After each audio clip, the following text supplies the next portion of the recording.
Alors, aujourd'hui, vraiment gros challenge aujourd'hui, c'est de comparer Insidious de Red Door avec Insidious. Alors, pourquoi gros challenge? Pourquoi c'est un gros challenge de comparer Insidious de Red Door avec Insidious, le premier Insidious? Parce que Insidious de Red Door déjà n'a pas été réalisé par James Wan et encore moins par Leigh Whannell. Donc, euh, pour reprendre, Insidious 1 a été réalisé par James Wan. Insidious 2 a été réalisé par James Wan. Insidious 3 a été réalisé par l'un des plus grands amis de James Wan et co-réalisateur de James Wan, Leigh Whannell. Parce que Lake Whannell est vraiment très très proche et en fait ils sont amis tous les deux. James Wan et Lake Whannell sont amis tous les deux. Ils ont commencé à deux à faire du cinéma d'horreur. C'est c'est à deux qu'ils ont commencé avec Saw et, euh, et donc le 3 a été réalisé par Lake Whannell. Euh, le 4 a été réalisé par un autre réalisateur, mais j'ai oublié son nom, mais je sais qu'il repose aussi sur le film d'horreur. Je sais qu'il repose aussi sur le film d'horreur The Talking of Deborah Logan, donc l'étrange cas Deborah Logan. Je l'ai ici, mais je ne vais pas vous le montrer. Et le cinquième chapitre a été réalisé par un acteur qu'on connaît tous par la saga Conjuring, Patrick Wilson.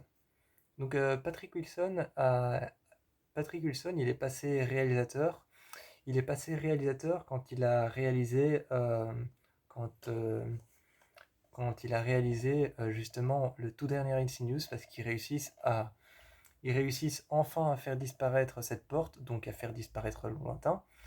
Ils ont enfin, ils ont enfin réussi à supprimer le lointain et à le faire disparaître à jamais.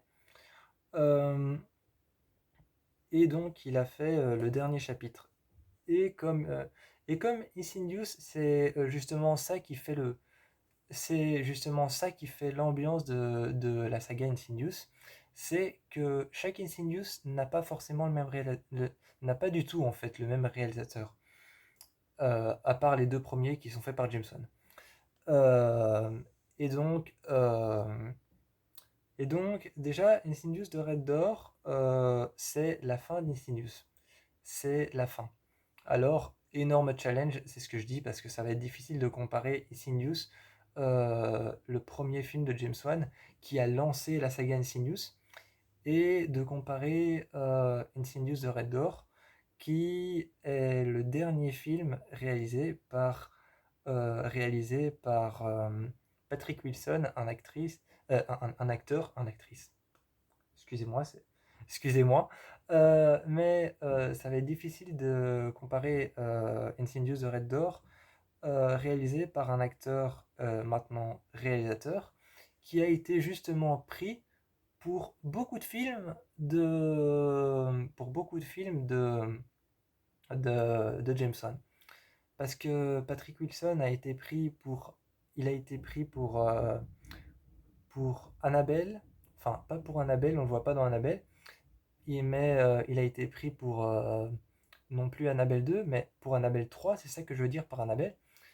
Il a été pris pour Annabelle 3, il a été pris pour Conjuring, Conjuring 2 et Conjuring 3. Donc ça fait quand même 4 films de la saga Conjuring dans lequel il a été pris aux côtés de Vera Farmiga, qui qui jouait Lorraine Warren. Donc ça va être un peu compliqué, enfin pas compliqué, mais ça va être un gros challenge de trouver les mots pour comparer les deux. Euh, Parce que ce film a été réalisé par un acteur que James Wan, qui a commencé et qui a lancé la saga Insidious, euh, et qui avait choisi cet acteur pour tous ses autres films de la saga Conjuring. Donc on est ok là-dessus, mais déjà mauvais point pour le film Insidious the Red Door. Pour Insidious the Red Door, déjà mauvais point, c'est que le film commence avec l'enterrement d'un personnage que j'ai beaucoup aimé. C'est le personnage de la mère de Josh Lambert qu'on avait suivi dans Insidious 1. Donc on avait suivi la mère de Josh Lambert, je sais plus comment elle s'appelle, mais on l'avait suivi dans Insidious 1. Et on avait suivi son histoire aussi dans Insidious 2, où là on était carrément dans sa maison, on était carrément dans sa maison à elle, et où tout se passait, où tout se passait là, et aussi dans la maison des Lambert, mais dans la maison de la mère surtout. Et dans Insidious 3, on l'a pas suivi parce que Insidious 3 se passe quelques années avant, Insidious 3 se passe quelques années après l'histoire des Lambert dans Insidious 1 et Insidious 2, et donc là on l'a pas suivi. Et dans Insidious 4, on l'a pas suivi non plus parce que Insidious 4, il est à part de la saga et il raconte juste l'histoire d'Élise Régnier, son histoire, comment elle a vécu jeune. Euh, Tandis que dans le 5, elle revient, enfin son personnage revient pour 2 minutes lors d'un enterrement. On voit le cercueil tomber dans la terre et en fait, à côté, on voit une image avec la mère de Josh Lambert. Et ça, justement, c'était l'un de mes personnages préférés. C'était l'un de mes personnages préférés,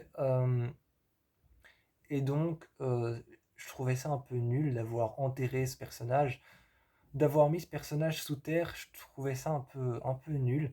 Un- Pas nul, mais triste, quoi. C'est comme si tu lançais une saga de films super cool et horrible et que tu supprimais un personnage à partir d'un chapitre. Et voilà, ça m'a un peu, voilà, j'étais pas content en fait. Mais par contre, un point gagnant, c'est que j'adore les films d'horreur qui commencent par des enterrements. Les films d'horreur qui commencent par des enterrements, c'est comme si tu ouvrais une grande porte, c'est comme si tu ouvrais deux grandes portes comme ça et que tu montrais à ton public, on va vous offrir quelque chose de gigantesque, quelque chose de magistral, quelque chose qui sera énorme, quelque chose qui sera super bien, qui, quelque chose qui est vraiment grandiose. Et vraiment, j'ai l'impression, à chaque fois que je regarde un film d'horreur, même le film d'horreur le plus pourri, s'il commence par un enterrement, j'ai l'impression que je regardais un truc gigantesque, génial, vraiment un truc waouh. Et donc voilà. Et donc, ouais, c'est un bon point. Je trouve il y a aussi un petit côté novateur, il y a un petit côté novateur et qui justement s'éloigne de la vraie, je trouve que justement ce côté novateur avec les esprits s'éloigne un peu du vrai make-up, du vrai make-up de Insidious.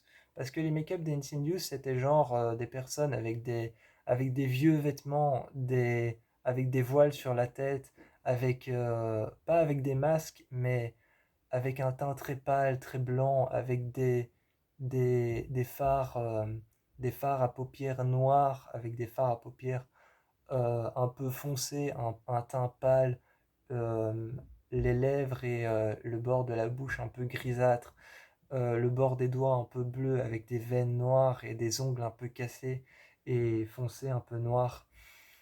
Et un teint pâle, un teint blanc, un teint de porcelaine en fait, comme ça, comme s'ils étaient en porcelaine. Et, et justement, des vêtements avec des voiles, avec des vieilles robes qui font un peu carnaval, comme le carnaval de Venise. Et et justement, si vous n'avez pas vu le carnaval de Venise, tapez carnaval de Venise sur Internet, vous allez voir, il y a des masques qui sont effrayants. Et, euh, et donc voilà, donc justement, on s'éloigne un peu de cet univers-là, l'univers d'Insidious, qui revenait aussi dans l'univers d'Insidious 2, où il y avait cet esprit, un esprit que j'adore, qui d'ailleurs, c'est l'esprit d'une femme, mais qui a été interprété par un homme. C'est la mariée en noir, c'est un esprit de Insidious 2, qui a tué 15 personnes, je crois, et elle était sur le point de faire sa 16e victime dans Insidious 2. Et cette mariée en noir, en fait, justement, c'est vraiment les mêmes décors les mêmes décors et les mêmes make-up que Insidious 1. Et donc, et donc en fait, cette mariée en noir, pour moi, c'est vraiment le début et la fin des make-up de Insidious. Et donc, c'est une femme, elle a été interprétée par un homme, comme ça, petite info.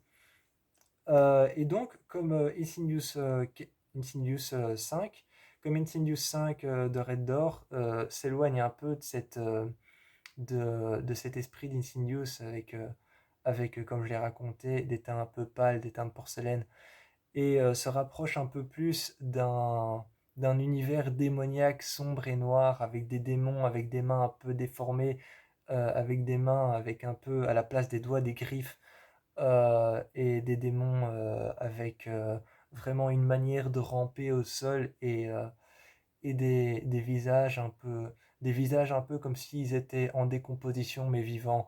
Et donc on s'éloigne vraiment très fort en fait de l'univers d'Insidious qui à la base était un univers plus le teint pâle, le teint de porcelaine. Et là, on se rapproche plus d'un univers vraiment démoniaque où on a des démons avec avec la peau noire, avec des griffes au bout des doigts crochus qui rampent à terre et qui avancent un peu d'une manière animale.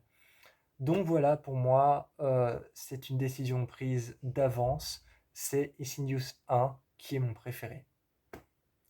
Moi, je vous fais plein de bisous.